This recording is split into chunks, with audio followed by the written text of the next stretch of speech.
छात्र संगठन और नौजवान भारत सभा के कार्यकर्ता हैं और इलाहाबाद विश्वविद्यालय में पढ़ाई करने वाले छात्र हैं और इस प्रकार से नारे लगाते हुए हम आप लोगों के बीच शिक्षा रोजगार नामक एक अभियान चलाते हुए आए हैं। और ऐसा अभियान हम लोग लगातार चलाते हुए लोगों के बीच जा रहे हैं और इसलिए जा रहे हैं कि आज हमारे देश में जो शिक्षा, चिकित्सा, रोजगार, आवास, न्याय की हालत है वो सभी के सामने है।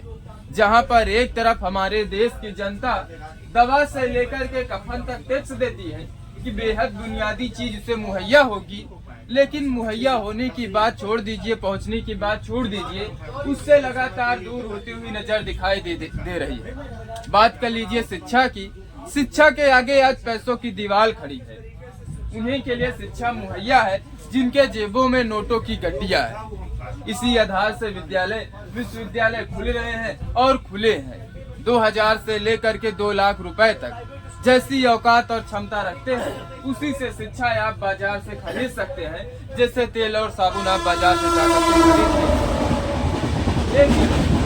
एक होता क्या है रोजगार के संकट। 10वीं 12वीं के बाद होता क्या है, 2 साल 10-10 साल तक छात्र विभिन्न शहरों में रहकर के तैयारियां करते हैं, वैकेंसियां नहीं आती है, छात्र खुद हताशा निराशा के शिकार होते हैं, यहाँ तक कि आत्महत्या जैसे कदम उठाते हैं। लेकिन इन मुद्दों पर, इन मसलों पर न तो हमारे देश के टीवी और मीडिया के लिए कोई खबर बनती है, न ही नेता और मंत्रियों के लिए कोई मुद्दा बनता है जिसका हम चुनाव करते हैं कि वे जाएंगे संसद भवन, विधानसभा में बैठ करके जनता के लिए नियम और कानून बनाएंगे जिससे लोगों की सुविधाएं मिलेगी। लोगों की सुविधाओं की तो बात बाद में करिए, प्राथमिक तौर पर तो वे अपना देखते हैं।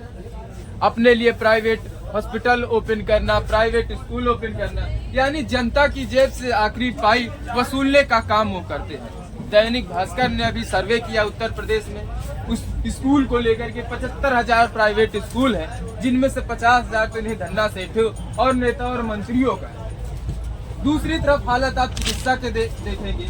अगर पैसा है तो आप जाइए प्राइवेट हॉस्पिटल में इलाज कराइए, नहीं आप बाहर मरने के लिए आजाद है। यही हालत पर्यावरण के क्षेत्र में है। किस प्रकार से लगातार हवा, जंगल, जमीन, पहाड़ों को काटा है और बेचा जा रहा है। किसके लिए? चंद लोगों के मुनाफों के लिए, जिसमें व्यापक आबादी तबाह और बर्बाद हो रही है। तो आज बेहद जरूरी है इन मसलों पर, इन मुद्दों पर, जब देश के चारों तरफ सन्नाटा पसरा हुआ है, ना तो टीवी मीडिया, ना ही नेता मंत्री, तो ऐसे इंसाफ पसंद नागरिक, छात्र, नौजवान इन मुद्दों को जाने, समझे और आगे आए और एकजुट होकर के आवाज उठाए। अन्यथा आने वाले समय में न स्थितियां ऐसी रहेगी खड़े होकर के बोल सके, न ये धरती भी ऐसी रहेगी कि ऐसे रहने के लायक है। तो बेहद जरूरी है कि मसले पर एकजुट होकर के आवाज उठाए और इसी को हम लोग जितना जान रहे हैं, लोगों के बीच जा रहे हैं पर्चे पंफलेट लेकर के, और आज आप लोगों के बीच आए हैं। हमारे साथी आपको पर्चे दिए हैं, अपील है आप लोग पर्चा पूरा पढ़िएगा।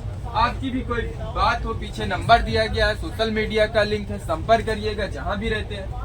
आखिरी तौर से आप लोगों से इस मुहिम के लिए आर्थिक सहयोग की भी अपील है, क्योंकि यह अभियान किसी भी राजनीतिक पार्टी, एनजीओ, धन्ना सेठ का नहीं है। पाई सहयोग हम लोग छात्रों, नौजवानों, आम लोगों से जुटाते हैं और आप लोगों से भी चाहेंगे कि आप लोग इस मुहिम के लिए 2 वक्त की 4 नाश्तों में कटौती कर सकते हैं तो कटौती करें। इस मुहिम के लिए आर्थिक सहयोग जरूर करें, जिससे यह मुहिम और लोगों तक पहुंच सके और लोग भी इस मुहिम के लिए जुड़ सके। बाकी आप लोग भी इस मुहिम के लिए आगे आए, इस कारवां का हिस्सा बने।